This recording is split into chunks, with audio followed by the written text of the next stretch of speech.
Satuan Reserse Kriminal Polresta Banda Aceh menetapkan seorang warga etnis Rohingya, Muhammad Amin, sebagai tersangka dalam kasus dugaan tindak pidana penyeludupan manusia ke Indonesia. Kapolresta Banda Aceh, Kombes Pol Fahmi Irwan Ramli mengatakan, tersangka Muhammad Amin berusia 35 tahun asal Myanmar adalah pengungsi Rohingya di Cox's Bazar, Bangladesh. Bahwa dari 137 etnis Rohingya yang terdampar di Kecamatan Masjid Raya itu, ada sebagian yang tidak memiliki kartu UNHCR.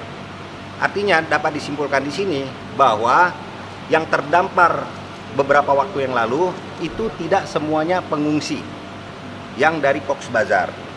Kemudian dari hasil penelusuran kami juga, dari 137 tersebut